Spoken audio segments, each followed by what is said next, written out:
Boyd Stout here with Concourse Partners. I have a thought. And there was a movie back in the early '80s called "The Gods Must Be Crazy." And just follow me here. You may have seen this movie more recently than I have, and so you may remember the details better. If you haven't seen the movie, see the movie. It's just a good movie. But the story goes basically like this, right? There's a pilot who's flying over Africa. He's drinking a Coke from a glass bottle, finishes the Coke, throws the bottle out the window of the airplane. If I remember, Coke bottle falls to earth. I think it bops a hunter on the head or something like that. Falls to the ground, and you have this hunter, this group of hunters, and they're like, "What is this thing? Right? It's fallen from the sky." Now, number one, it's fallen from the sky. They don't know airplanes. They don't understand this. So the only explanation is that, well, it came from the gods. Well, that gives it a certain provenance, right? It's like it comes from the gods, and so therefore it's inherently so valuable. And so then they take this thing that they see, and it's totally different than anything else they've ever seen, and they're this alien object, and they take it back to the tribe, and they're all looking at it. And the very first thing they do, right? And this is the lesson here. Very first thing that they do is they try to understand it relative to the paradigm that they're operating in, right? So they try to find the most convenient. They do the most convenient use cases for this thing. Well, it's a solid object, and solid object can be used to hammer things, or to beat things in. It can be used to roll. If I remember, like bread or something like that. It can be used as a cooking element for boiling water or whatever it was. The point is that they found ways of doing the things that they knew how to do better with the device. And though there were many blessings, that it was a blessing in so many ways, and they were thankful to the gods for this thing for a time. Then a new phenomenon that they had not known kind of presented itself, which was covetousness, right? They began to want, everybody wanted the thing, right? So they began stealing it from each other, and the next thing they're beating each other over the head with it and throwing it at each other, and it becomes this device of evil because it's in the hands of a primitive people. Well, primitive, let's keep in mind, is a relative term, right? Just make a note of that. It's a relative thing, right?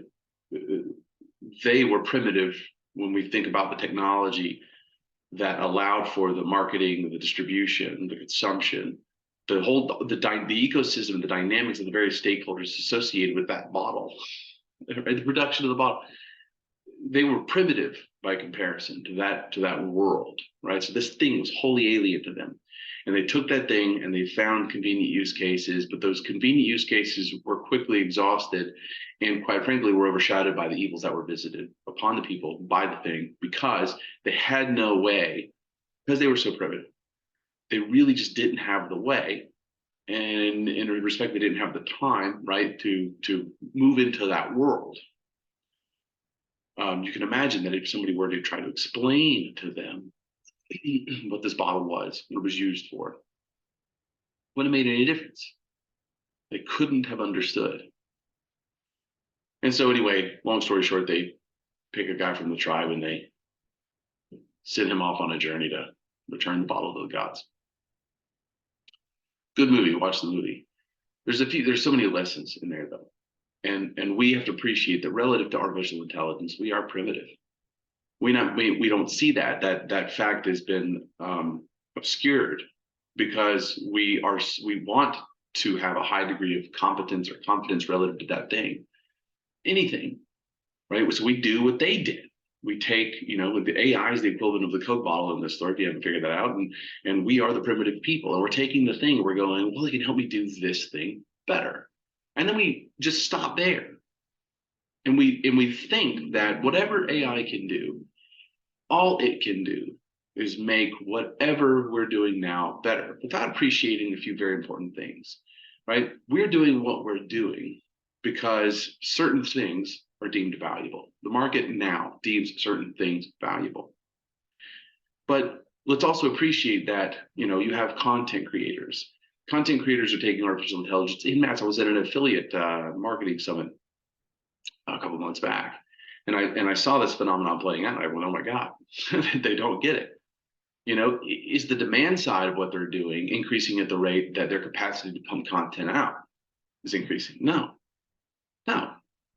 So you have a saturation issue over here, which actually, of course, creates, in many instances, we'll call it the race to the bottom or lots of other kind of negative phenomenon. Well, at least for the supply side, right? But the demand side, things get cheaper, all this kind of stuff.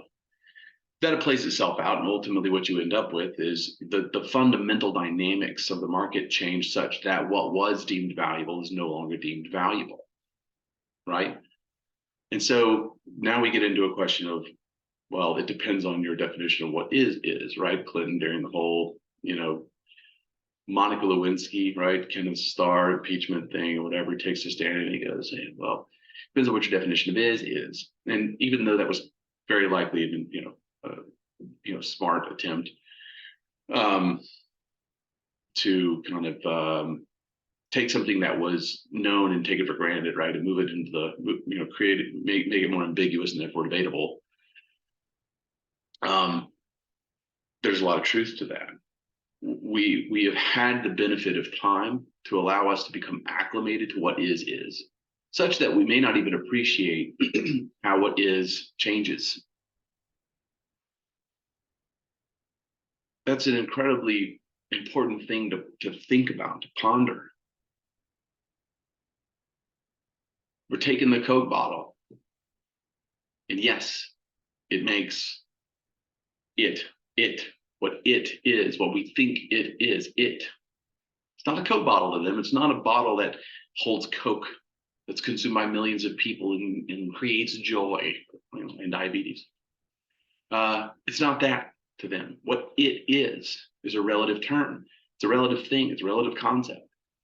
And it to them for a time was a device for rolling out flour, rolling out dough, for cooking things, for hammering things. And just like those primitive people, right? The use cases that we're quickly identifying on the leading edge of this are going to evaporate, right? The viability of those use cases is going to wane. It's going to, and eventually you're going to find new use cases because what is deemed valuable is going to change. So what the thing is defined by its relative value, right? What is deemed valuable? What will people pay for? What will they consume? What will they do? Those things are going to change. And so our appreciation of what artificial intelligence is, will also change. But here's the twist. Whereas before the market had a tendency to, we had the time to allow the market to define what is valuable and people to become acclimated to the idea of what is valuable. And for the market and largely people to do the job of determining what the value of tools were, and to create tools and these kinds of things and products and services to meet the wants, needs, desires of the marketplace.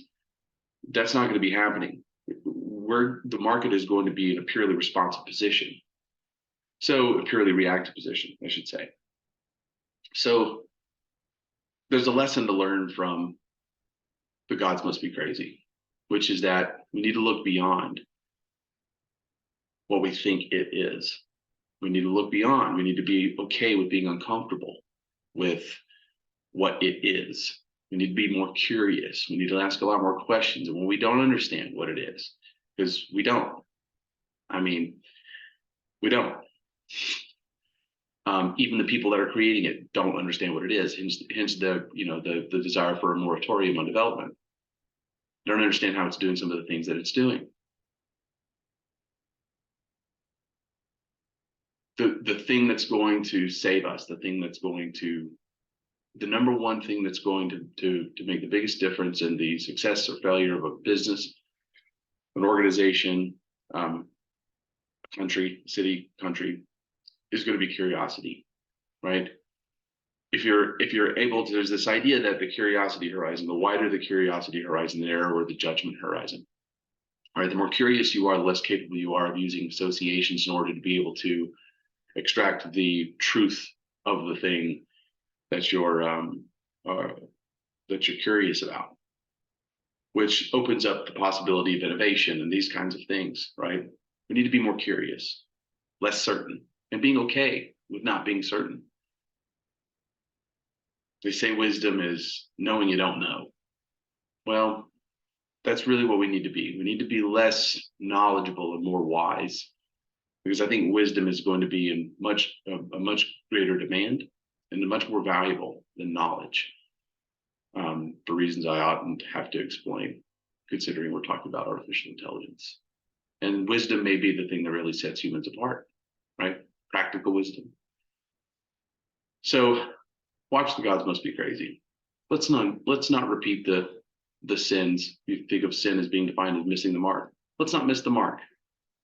Let's get on point. Let's be curious. Let's be wise as a people. And hopefully we can end up on the controlling side of this equation, right? Where artificial intelligence, in that it will need to want to, does in fact want to serve the well thought through designs of humans, and not seek to minimize the chaos that a reactive species is having to something it doesn't understand. Thank you.